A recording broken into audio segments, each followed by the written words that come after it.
जय उत्तराखंड जय भारत। साथियों उत्तराखंड में फर्जी भू कानून की कैसे धज्जियां उड़ रही हैं, इसका एक और मैं उदाहरण आपको देता हूं।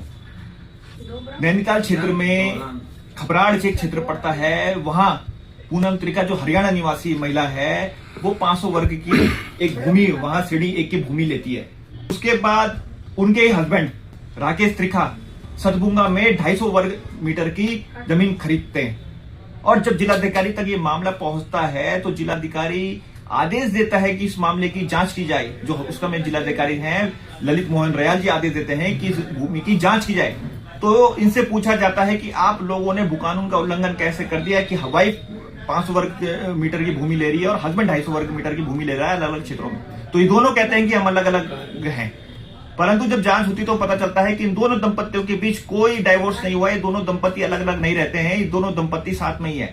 तो हरियाणा निवासी जो दो दंपति हैं वो किस तरह से उत्तराखंड में भू कानून का उल्लंघन कर रहे हैं, ये केवल एक उदाहरण इसलिए आया कि वहां के जिलाधिकारी ललित मोहन रयाल जी ईमानदार प्रवृत्ति के जिलाधिकारी हैं, अधिकारी हैं। उन्होंने जांच करी, उसके बाद इस भूमि को राज्य सरकार की भूमि पे नियत करने के आदेश दे दिए। परंतु ऐसे एक जिलाधिकारी पूरे प्रदेश में भारी कमी खल रही है, क्योंकि हम देख रहे हैं कि प्रदेश में सरकार के इशारों में ये हो रहा है कि तमाम तरह से जिलाधिकारी और पटवारियों की भूमिका भी संदेह के घेरे में जा रही है और उत्तराखंड की जमीनों की बहुत बड़े स्तर पे खरीद फरोख्त हो रही है, बोलियां लग रही है।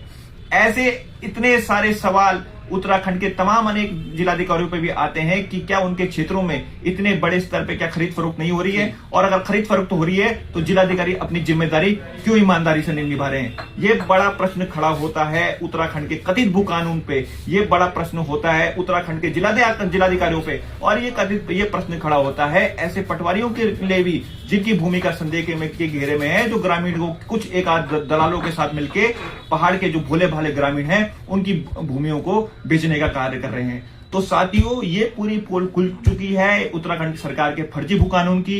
ये एक मामला इसलिए उजागर हुआ कि नैनीताल जिले के जो जिलाधिकारी थे ललित मोहन रयाल जी, उन्होंने इस पे सख्त कार्रवाई करी। उन्होंने बिल्कुल भी इस चीज को टॉलरेट नहीं किया कि उत्तराखंड में भू कानून का उल्लंघन हो रहा है। परंतु ऐसे कितने लाखों मामले उत्तराखंड में पेंडिंग होंगे, कितने रोज धज्जियां उड़ रही होगी उत्तराखंड के भू कानून की।